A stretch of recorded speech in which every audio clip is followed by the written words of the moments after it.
T-Funk Television, y'all. Back to another T-Funk TV. Yeah, Sirski, back to another T-Funk TV. The T-Funk gang.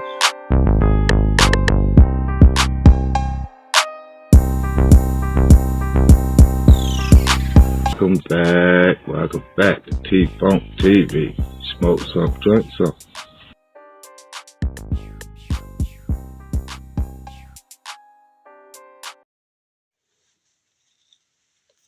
Hey, yo. Hey, yo. Hey, yo. Back to another T-Funk Television, y'all. T-Funk Television, y'all. Y'all come on in here, drink something, smoke something with your boy. But first, hit that like, share, and subscribe. You know that's what we need to get us out there to that algorithm, to keep us going, Yeah, so like, share, and subscribe. Let me take you on this journey, and I promise I won't leave you. All right. I'm just basically wanting to tell this story right here because it's a life lesson. First of all, I want to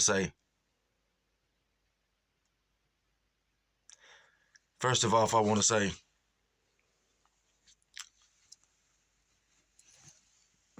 at my age, the wildest thing I ever did was a Xanax,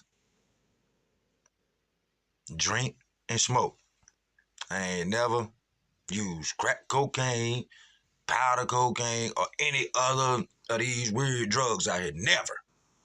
So this is the reason why I'm telling you this story, because how this stuff can influence a good person. All right, so boom. Been about, I say, 8-10 years ago, I was kicking it with my nephew, brother by his daddy. And so at the time, I'm not knowing that he didn't do nothing. I thought he just smoked weed. I'm not knowing that, he was indulging in other things. So I needed to go to Gaffney, South Carolina, and it was supposed to have been a big cookout going on that day. So when I went down there to holler at my people, the cookout was right across the street. So we down there, we at the cookout chilling. And we down there chilling. And next thing you know, we see a lot of people pulling up. So I'm like, dang, boy, across the road, jumping.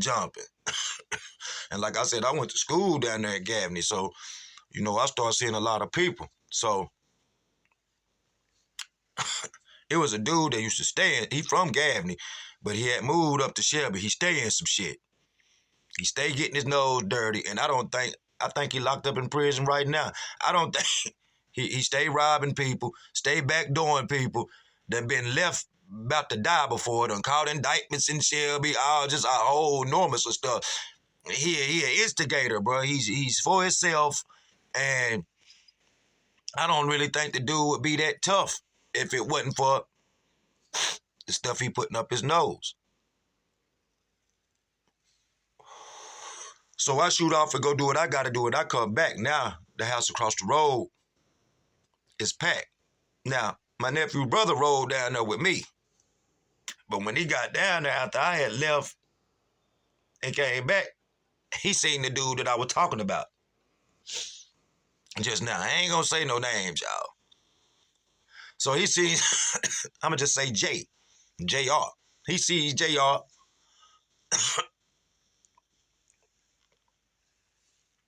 He sees JR. And now he ain't even coming back over across the road no more. So I'm like, well, shit, I ain't come down here to really go to no cookout or nothing like that. I don't really fool around down here in Gaffney like that. My people stay down there. I'm a couple houses down from where this going on, but you can see it across the street. Everybody all in the backyard, 2 or 3 grills going and stuff. And I know it's a bunch of motion and stuff going on because you just see cars pulling up, leaving, people walking. So it's a bunch of motion going on over there. So me and my man, we over there smoking. And so I called Tree's phone. I said, I'm going to be ready to go in a little bit, bro. You know what I'm saying? So he like, man, I'm going to go ahead and stay down here with JR, bro. I'll see you when we get back to the shed. So I'm like, all right. But come to find out, I stayed down there a little bit longer than what I thought. You know, me and my man end up talking. Little females walking across the street. We get to talking to the females and stuff. I get to reminiscing with some people I know because, like I said, I went to Gaffney High School back in the day. I had moved to Gaffney with my brother, ended up going to school down there for a little while, so I know a lot of people down there. So I end up mingling and get to talk. I'm getting tips. Now, y'all, this about an hour later. So at the time, my nephew brother living with us. So at the time, I don't know nothing. I ain't even across the street. So about an hour later, after I mingling and everything, people walking back and forth to my man's house and stuff back across the street, we just see a commotion. And I couldn't really see what was going on because there was so many people standing and people started running, scattering and stuff. Then I just seen Treese hop back in the car with dude and they pull off real fast. So I'm calling Tree's phone. He ain't answering. He ain't answering. So after that shit happened, I got the hell on down the road. I left. 10 minutes later, I told my people, I'm gone, bro. I'm gone. Something ain't right. People running, people leaving. You know what I'm saying? We ain't no shooting or nothing like that, but people running, people leaving, this, that, and the third. So I get back to the house. I'm calling Tree's phone. Don't get in touch with him. So about 2 o'clock, he called the phone, knocking on the door. Me and his brother in there playing the game. Let him in. He come in, Jack, y'all. Jack. On that booger sugar. You know what I'm saying? So I'm telling him, I done got mad. I'm like, bruh. Because we ain't never seen him like this. We just done seen him high. But I could tell something ain't right. Bro, he keep playing with his nose. It's just little ticks that they do. And I'm like, Treese. Said his name. I'm like, T. Now, I ain't editing shit. But I'm like, T. But what is you doing with JR, bro? But you know not to be in the car with him and who was driving that car, bro. What is you doing in there with them, bro? You came down here with me. You supposed to left with me, so I'm kind of pissed off. Then I'm like, all of a sudden, y'all just pull out like that. I like, bro, cause me and my nephew got the crib right now. We letting him stay there. He on probation. He ain't really got nowhere to go. We like, bro, ain't nothing gonna be coming back to this house. I'm getting on to him. So I'm asking him, bro, why?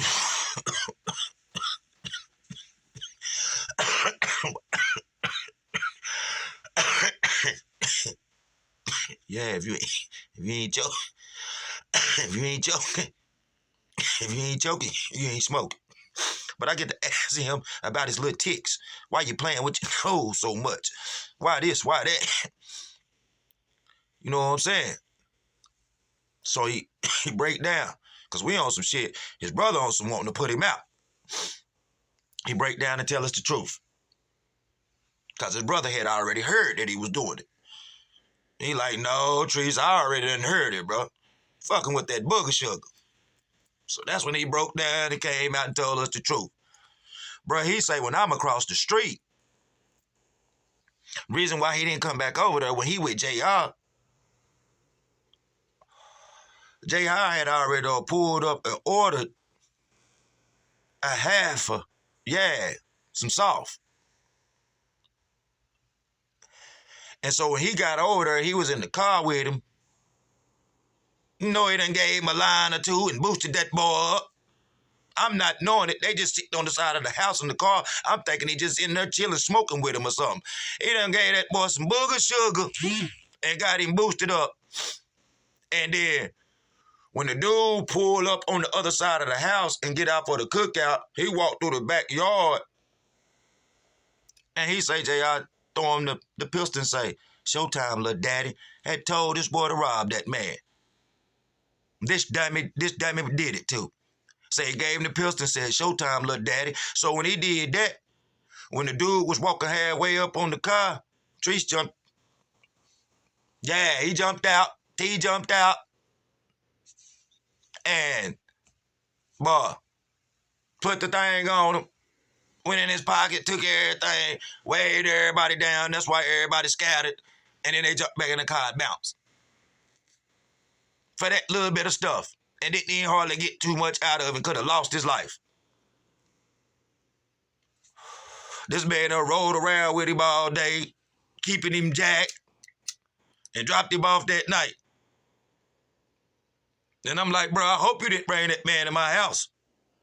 And different stuff like that. He swore up and down that he wasn't in the car when he got dropped off and all this and all that because the dude, JR, fooled with my cousin, you know. And both of them grimy. Both of them grimy and backdoor each other, stay in some shit, you know. So, yeah.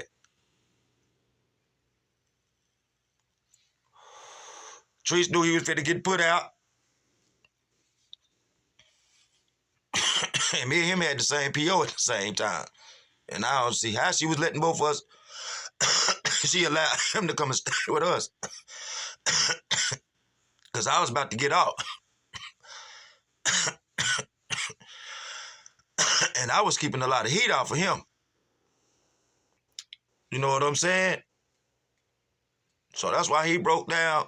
And I don't see how, you know, he ain't never failed none of them tests with that in there or none of that like that. Because if he did it just that day, he had been doing it. He had been doing it.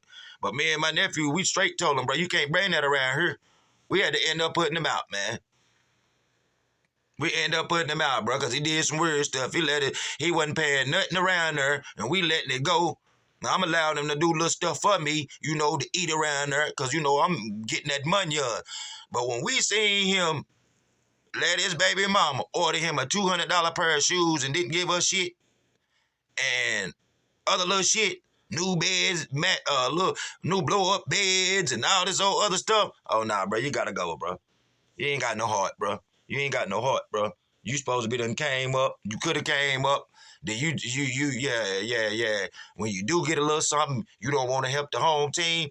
But yeah, man, he let that man influence him to do that stupid job and almost losing his life. In Gaffney, South Carolina. That's why y'all don't use no hard drugs, man. That junk will land you in jail and prison because it takes over your mental. You get to doing stuff you wouldn't normally do. But yeah, he said that man came back. He said when he set that up, dude turned around and gave him the gun and said, "Showtime, little daddy." That's exactly what he told us, y'all. And that man jumped out and did that stupid ass shit. Could have lost his life, anything, over a drug. Bro, if a drug make you do stuff like that, you need to run from it. Because your next stop is behind that church. Or them crackers giving you a whole bunch of time. And then now you done got sober and you in there like, dang, bro.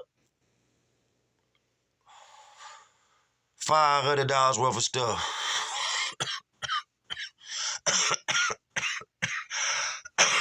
And I'm in here doing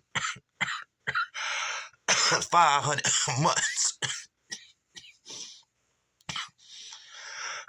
Because I done off somebody or armed robbery. It don't make sense. It don't add up. It don't calculate. But at the time, your mental messed up because you ain't even yourself. You on to eat drugs. Drinking can influence you to do crazy stuff.